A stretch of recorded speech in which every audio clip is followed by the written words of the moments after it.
Please watch to the end. Comment and respond to other people's comments. His family was everything to him. He worked just for us. He wanted to give us the life that he never had. We're hearing from the family of a devoted husband and father who was only about a mile from his home when he was shot and killed in a car-to-car shooting. Security video captured his car getting off the 105 freeway in Watts just before the deadly shooting.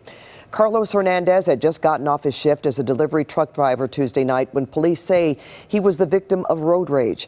The 48-year-old and his wife came to the U.S. from El Salvador in 2004 with their first child. Their family would grow with a daughter and another son. It just hurts me. He won't be able to see me grow up, and I can't thank him for how great of a person he was to all of us. I don't know, just it's painful.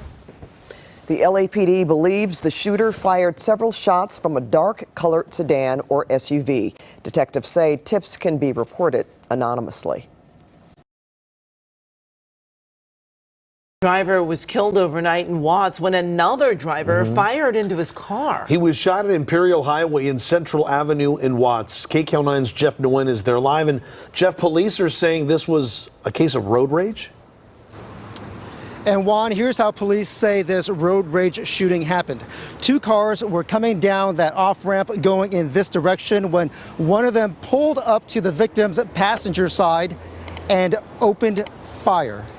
Police say it was the result of a car-to-car shooting right in front of a Shell gas station in Watts. It's getting ridiculous out here in LA. The victim has been identified as 48-year-old Carlos Hernandez. Detectives say the husband and father was coming home from work. He had been wearing his uniform when he became the victim of a deadly road rage shooting. There's way too many guns, and then there's way too many people who are willing to use them to do bad things. At least one driver in a white SUV noticed Hernandez's Scion stalled in the middle of the road and made a U-turn to help. When officers got to the scene, they found him slumped over and dead. Customers at the gas station were stunned to learn the news.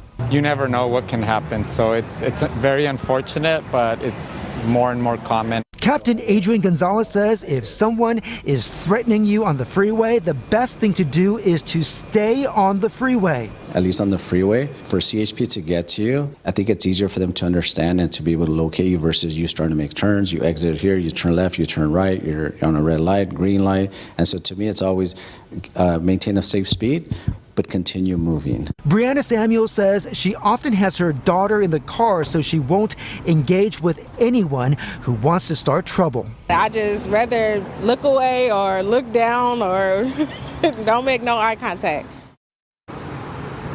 And police say that Carlos Hernandez leaves behind his wife, two sons, and a daughter. They believe that his shooter fired multiple shots from a dark-colored sedan or SUV. If you know anything about this case, you are asked to call the LAPD. We're live in Watts. Jeff Nguyen, KCAL 9 News. As of now, there have been no reports of an arrest in connection with the fatal shooting of Carlos Hernandez in Watts.